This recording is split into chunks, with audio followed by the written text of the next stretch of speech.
কোনটা বাকছে? তুমি কেমনে বলছো এই তরমুজটা বাকছে? কেমনে বুঝলাম? কেমনে আমার একটু বুঝাই দাও। বেটা পাহাড় তরমুজ দেখে কিনতে পারে না, আর তুমি দেখেই কইছো যে এই তরমুজটা বাইকে গেছে। কি কারণে কত? কেমনে বুঝলা কও? এই তরমুজের দিকে দেখো। হ্যাঁ, যেটা পাকে এটা মানে ধূসর বর্ণের হয়ে যায়, আর যেটা পাকে না এটা মানে সবুজ কালারের একটু বেশি। একটু হ্যাঁ, এইটা একটু তোমার যেয়া মানে কালচা বর্ণের থাকে, কাঁচা কাঁচা ভাব, আর ওইটা তোমার যেয়া একটু হলুদ বর্ণের হয়ে যায়। হ্যাঁ, আর ওই যে ডোরা কাঠের দাগটা, ওই দাগটাও একটু বড় হয়ে যায়। যখন কাঁচা থাকে তখন কিন্তু ওই দাগটা ছোট থাকে।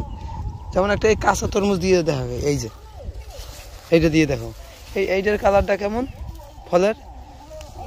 হুম, আর ওই যে দেখা যায় ওইটার কালারটা কেমন, এই যে এইটা হলো যে আপনার কালারটা ধূসর বর্ণ হয়ে গেছে, আর আপনার একটু পাকা পাকা ভাব অন্য রকমের হয়েছে।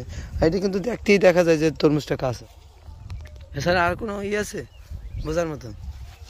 মানুষ যে এরকম টুক্কা মারিয়ে থাপড়াইয়ে দেখে, আসলে ওইগুলো কোনো কথাই নেই, ওইভাবে দেখলে বোঝা যায় না যে তরমুজ পাকছে কিনা।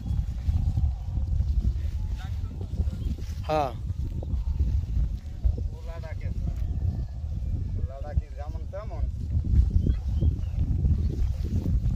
আরে আরে তরমুজগুলো, সব তরমুজগুলো উল্টোই দেওয়া হইতেছে। তরমুজগুলো উল্টোই দিলে আপনার ওই নিচ থেকে তরমুজ পচবে না, এর জন্য তরমুজগুলো উল্টোই দেওয়া হইতেছে। এই যে আপনারা জানেন, যারা জানেন হ্যাঁ হইতেছে কি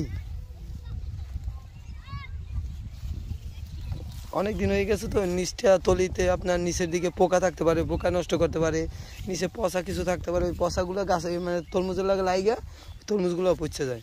এর জন্য সব তরমুজগুলো আপনার উল্টোই দেওয়া হইতেছে। এই যে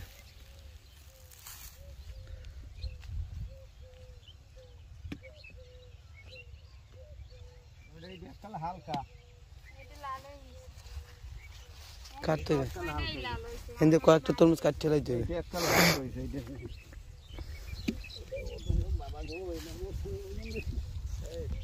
ওই দিকে কাটতে হবে।